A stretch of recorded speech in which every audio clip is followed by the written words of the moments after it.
మొన్న ఎవరో నాకు మాట్లాడినారు, ఆనందంగా వచ్చిన నేను అసలు ఎంత అద్భుతంగా వనపర్తి పట్టణం మారింది, ఎంత చక్కగా వనపర్తి డెవలప్ అయింది, అసలు ఆ ప్రజలు ఎట్లా మిస్ అయినరు అని చెప్పి ఒక జర్నలిస్ట్ ఎడిటర్ ఒక ఆయన అట్నుంచి వచ్చినా అని చెప్పి నాతో మాట్లాడుతూ చెప్తుండే. మనం అనుకున్నాం ఆ మర్రన్న ఓడిపోతాడని, కలలో కూడా మనం అనుకోలేదు. ఇవాళ అట్లా కొల్లాపూర్ కానీ, మన అచ్చంపేట కానీ, మనం ఎప్పుడు కూడా కల్వకుర్తి కానీ, మహబూబ్ నగర్ టౌన్ కానీ, సీనన్నది కానీ ఎప్పుడూ అనుకోలేదు. కానీ దురదృష్టం కొన్ని జరిగినాయి. సో దాన్ని మరి బాధపడాల్సిన అవసరం లేదు. ప్రజలు కూడా ఇప్పుడు ఆలోచనలో పడ్డారు. అంటే మనము అయ్యో మనం 5 ఎమ్మెల్యేలు గెలవలేదు, 2 గెలిచినాం, మరి ఎంపీ ఎట్లా గెలుచుడు అనేటువంటి ఆలోచన మనం పెట్టుకోవాల్సిన అవసరం లేదు. పోయినసారి మీరు చూసిండ్రు, మన కరీంనగర్లో 7 ఎమ్మెల్యేలు మనమే గెలిచినాం, కానీ ఎంపీ ఓడిపోయినామా లేదా?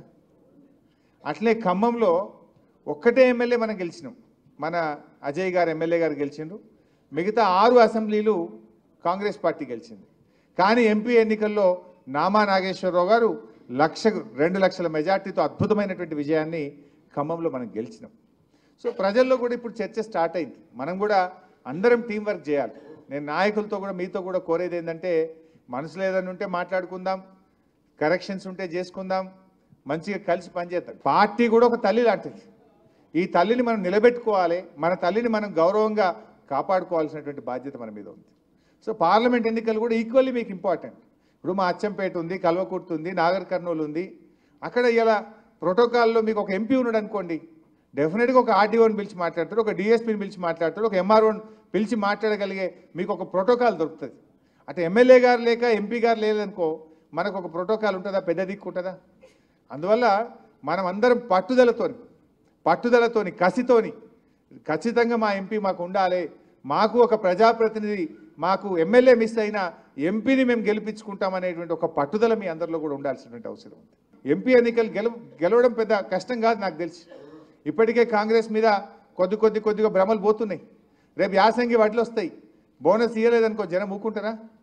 ఇప్పుడు ఎంపీ ఎన్నికల్లోపు 4000 పెన్షన్ రాలేదనుకో, అవ్వా తాతలు వేస్తారా? వాళ్ళకు 4000 రాకపోతే వేస్తారా? సో అవన్నీ మీరు ఊకుంటారా? అందువల్ల మనం గట్టిగా పనిచేసి ఒక టీం వర్క్ చేస్తే తప్పకుండా ఎంపీ ఎన్నికల్లో అద్భుతమైనటువంటి విజయాన్ని మనం సాధించేటువంటి అవకాశం ఉంటుంది. అందువల్ల let us do the team work. ఎక్కడ కూడా అధైర్యపడాల్సిన అవసరం లేదు. ఆత్మవిశ్వాసంతో ముందుకు సాగుదాం. ఖచ్చితంగా నాగర్ కర్నూలు పార్లమెంటు మీద గులాబీ జెండా ఎగిరేసి మన సత్తా చాటాలని చెప్పి కూడా నేను మీ అందరికి పిలుపునిస్తా ఉన్నా. ఆ టీం వర్క్తో ముందుకు పోదాం. రేపు లోకల్ బాడీ ఎన్నికలు వచ్చినప్పుడు కూడా మీ దగ్గరికే వస్తాం. మళ్ళా రేపు లోకల్ బాడీ ఎన్నికల్లో ఎంపీపీ ఎన్నికలు కానీ జెడ్పీటీసీ ఎన్నికలు వచ్చినా తప్పకుండా పార్టీ మీకోసం నిలబడుతుంది. ఈ మీటింగ్లు ఇక్కడ పెట్టి వదిలేయడం కాదు, రేపు ప్రతి నియోజకవర్గంలో కూడా విస్తృత స్థాయి కార్యకర్తల మీటింగ్ ఇది కాగానే స్టార్ట్ చేసుకుందాం. అక్కడికి కూడా మేమందరం వస్తాం. వచ్చి మంచిగా ప్రతి కాన్స్టిట్యున్సీలో కూడా మీటింగ్ పెట్టుకుందాం. కార్యకర్తలు, కింది స్థాయి ప్రజాప్రతినిధులు, ఎందుకంటే కొద్ది మందినే పిలుచుకున్నాం ఈ హాల్లో ఎక్కువ పట్టమని.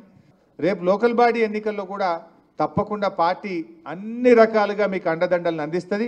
మీ పక్షాన నిలబడి మళ్ళీ మిమ్మల్ని ప్రజాప్రతినిధులుగా గెలిపించుకోవడానికి కూడా పార్టీ కట్టుబడి ఉంటుంది అనేటువంటి విషయాన్ని కూడా మనం చేస్తూ ఉన్నాం. So will work together. ఇప్పుడు మనం భవిష్యత్తు అద్భుతంగా మనకు ఉంటుంది.